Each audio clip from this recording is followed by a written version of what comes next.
Scars that he tried to hide the rest of his life. When Crime Stories returns on Court TV. Crime Stories returns on Court TV. It's 1917.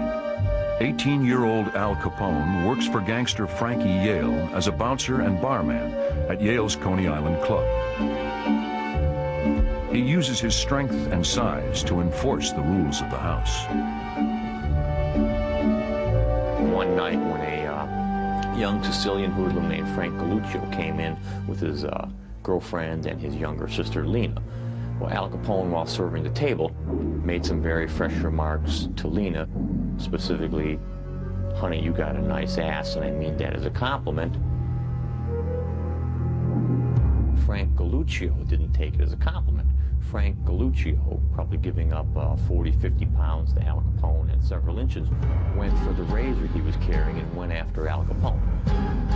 2 swipes with the razor and Capone got a scar. And then he got the big scar on his left cheek that he's famous for. Galluccio grabs his sister and his date, then runs out.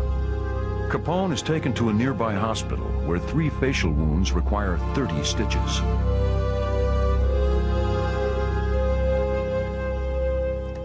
There was a sit-down run by Joe Masseria, Joe the boss, and he decreed that, on one hand, Al Capone was wrong and he may not get any kind of revenge for the cutting. On the other hand, Galluccio overreacted and should not have cut him.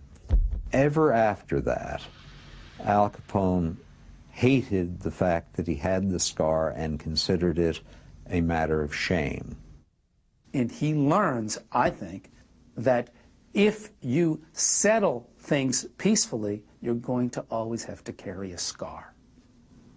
And I think that's a very important message that carries on throughout Capone's life. In 1919, Al Capone is 20. Frankie Yale sends Capone to collect money from a gambler that owes him. Capone finds some guy who is just going to call his bluff and say, "You're going to have to blow me away to get the money." And Capone does it. Picks up his wallet, leaves the body, delivers the money to Frankie Yale. Just at the point that Capone graduates to his first killing, he's also involved seriously with a woman, a good woman, a woman that can actually bring honor to his family. May Coughlin is a tall, pretty Irish blonde, nearly 2 years older than Al. Their courtship leads to an out-of-wedlock child, Albert Francis Capone. The two marry nearly 3 weeks after their son's birth. Al Capone is now a husband, a father, and at a crossroads. This is the only time when he clearly shows the ability to choose brain power over fists. And that is, he decides to get out of town and take a legitimate job in Baltimore, where he works for the Aiello Construction Company. And it's this choice that this really is Capone's last chance to make a legitimate life. He goes to Baltimore, and he actually punches the clock. He has an office job. He gets taught how mortgages get amortized. He is learning, in fact, the fundamental basic rules of capitalism, how more money, when invested properly, begets more money. But on November 14th, 1920, Al Capone's father dies. Al, his brothers Ralph and Frank, gather in Brooklyn to decide how to support their sisters and mother. An old family friend, Italian Johnny Torrio, attends the funeral.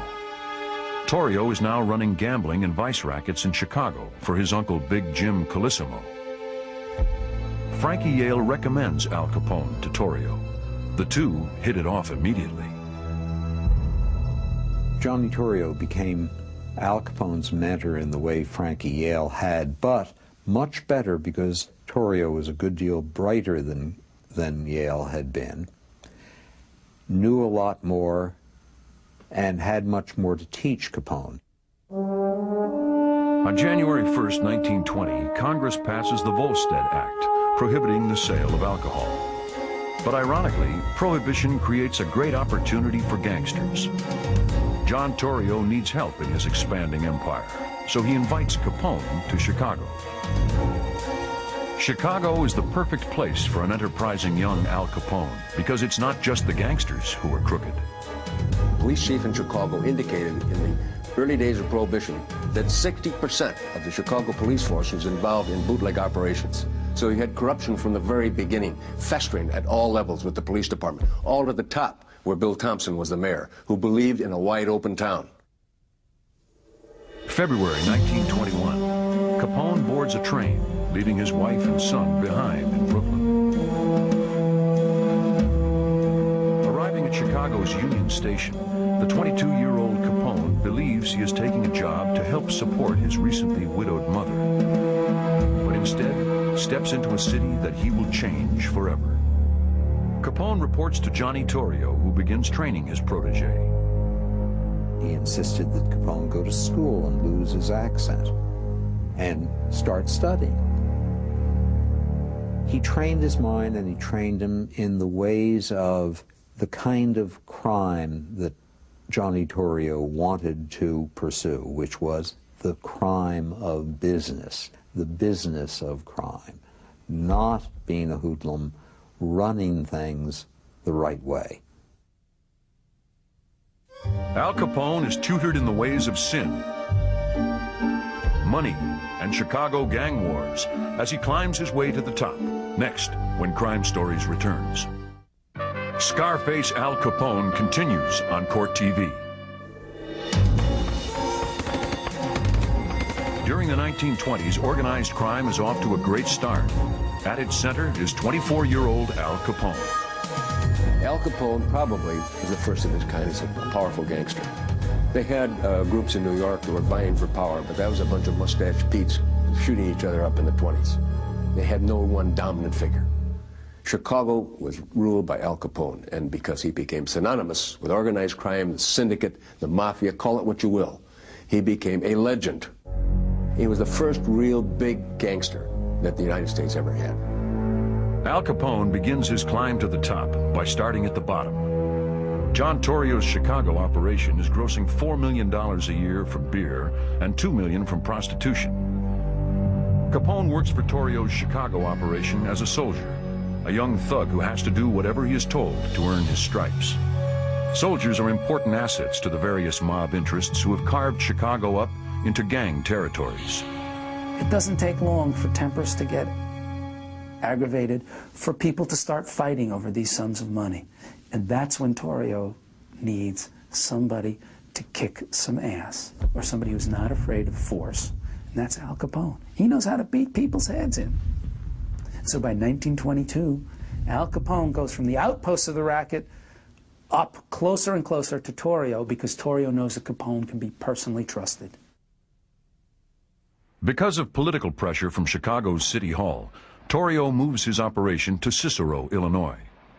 Cicero, which is a west suburban community in Chicago, has a background tradition of being a very corrupt organization there for years. That is, corrupt in the sense that the mayor or the village president of the village, whoever it was in arm in arm with the mob. Still part of Cook County, it has a separate government and police force from Chicago. Cicero is politically controllable and becomes the perfect place to run vice, gambling, and beer.